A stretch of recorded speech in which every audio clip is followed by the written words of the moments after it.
Hi అండి, welcome back to my channel Kittu Sunil. ఈరోజు మీ అందరి ముందుకి మరొక రెసిపీతో వచ్చేసాను. ఈరోజు మనం ఇక్కడ నేను చూపిస్తున్న బల్గర్తో కిచిడి ఎలా తయారు చేసుకోవాలో చూపించబోతున్నాను. ఇక్కడ బల్గర్ అన్నది లోకల్ షాప్స్లో చాలా ఎక్కువగా మనకి దొరుకుతూ ఉంటుంది. మీరు గూగుల్లో సెర్చ్ చేస్తే ఇండియాలో కూడా మనకి బల్గర్ దొరుకుతుంది. ఇలా ఒక్కొక్క అట్టపెట్టలో ఇలా నేను చూపించిన 4 ప్యాకెట్స్ అయితే ఉంటాయన్నమాట. ఇప్పుడు నేను ఆ బల్గర్ని ఇలాగ కట్ చేసుకొని ఒక గ్లాస్లో అయితే తీసుకున్నాను. ఇప్పుడు బల్గర్తో కిచిడి అని చెప్పాను కదా, ఇలా ఒక గ్లాస్ బల్గర్కి మనం 1/2 గ్లాస్ పెసరపప్పు అన్నది తీసుకుంటున్నాను. ఈ బల్గర్ చూడ్డానికి అచ్చం లావ్ గోధుమ నూకలాగా ఉంటుంది, లేదా దీన్ని దాలియా అని కూడా పిలుస్తారు. ఈ కిచిడి కోసం నేను ఇలా కట్ చేసి పెట్టుకున్నాను కూర ముక్కలు, క్యారెట్, బీన్స్, పొటాటో, అలాగే పచ్చిమిరప. ముందుగా నేనైతే బల్గర్ని అలాగే ఇలా పెసరపప్పుని కడిగి నానబెట్టుకోవడాన్ని పక్కనైతే పెట్టేసుకుంటున్నాను. ఇప్పుడు నెక్స్ట్ ఏం చేయాలో చూపిస్తాను. ముందైతే మనం ఇలా ఒక గిన్నె అయితే తీసుకోవాలి. దాంట్లో మనము ఆయిల్ అనేది వేసుకోవాలి.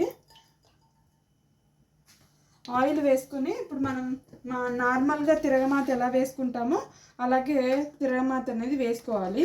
ముందు మినప్పప్పు అయితే వేసేసుకుంటున్నాను. తర్వాత కొంచెం జీలకర్ర అనేది కొంచెం ఎక్కువ క్వాంటిటీలో వేసుకోవాలి, అప్పుడే కొంచెం ఫ్లేవర్ టేస్ట్ అనేది బాగుంటుంది.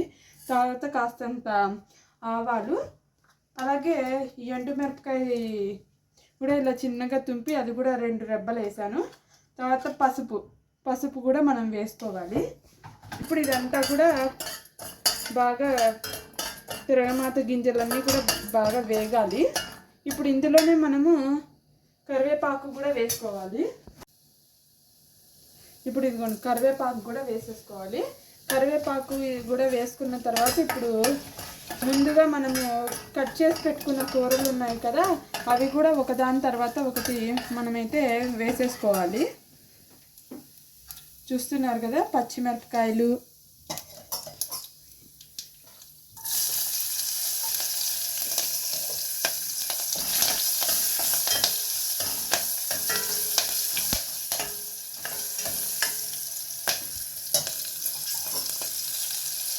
ఇప్పుడు మనం బంగాళదుంపలు, క్యారెట్, అలాగే బీన్స్ ముక్కలు అన్నీ కూడా మనము వేసేసుకొని అవన్నీ ఫ్రై అవ్వాలన్నమాట.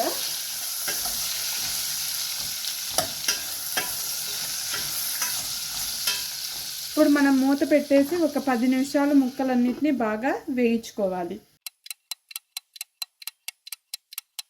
ఇప్పుడు మనం 10 నిమిషాల తర్వాత మూత తీసి చూద్దాము. చూసారు కదా, ముక్కలు అనేవి చక్కగా ఫ్రై అయిపోయాయి, కొంచెం సాఫ్ట్ అయ్యాయి ముక్కలన్నీ. ఇప్పుడు మనం ముందుగా నానబెట్టుకున్న ఈ బల్గరు పెసరపప్పు ఉంది కదా, ఇప్పుడు అదంతా కూడా దీంట్లోకి వేసేసుకోవాలి నీళ్ళన్నీ తీసేసి. ఇప్పుడు ఇదంతా కూడా దీంట్లోకి వేసేసుకొని మనము ఇదంతా కూడా ఫ్రై చేసుకోవాలి మొత్తం ముక్కలతో పాటు కలిసేలాగా ఒక 5 నిమిషాలు. అప్పుడు అవన్నీ కూడా ఈక్వల్గా సాఫ్ట్ అవుతాయి అన్నమాట. ఇప్పుడు మనము బల్గర్ అలాగే పెసరపప్పు అంతా కూడా 5 నిమిషాలు చక్కగా మనం ఫ్రై చేసేసుకున్నాం కదా. ఇప్పుడు మనం ఇందులో వాటర్ అయితే పోసుకోవాలి. నేను 1 గ్లాసు బల్గర్ అండ్ 1/2 గ్లాస్ పెసరపప్పు తీసుకున్నాను కాబట్టి నేను సేమ్ గ్లాస్తో నేను అయితే ఒక 4 గ్లాసు వాటర్ అయితే పోస్తున్నాను. తర్వాత మీకు ఏమైనా ఇంకా ఎక్కువ ఎక్స్ట్రా వాటర్ కావాలి అనుకున్నా కూడా మీరు ఎక్స్ట్రా వాటర్ కూడా పోసుకోవచ్చు. నేనైతే 4 గ్లాసెస్ ఆఫ్ వాటర్ అయితే పోసుకుంటున్నాను. ఇంకా సాఫ్ట్గా కావాలి అనుకుంటే ఇంకా సాఫ్ట్గా ఇంకా కొంచెం వాటర్ కూడా యాడ్ చేస్తాం. ఇప్పుడు దీంట్లోకి సరిపడా మొత్తం అంతా కూడా మనము సాల్ట్ అయితే యాడ్ చేసుకోవాలి. మనకి సాల్ట్ అనేది ఎలాగ చెక్ చేసుకోవాలంటే వాటర్ కనుక మనకి కొంచెం సాల్ట్గా టేస్ట్ తగిలినట్టయితే మనకి పర్ఫెక్ట్గా సాల్ట్ సరిపోయినట్టే.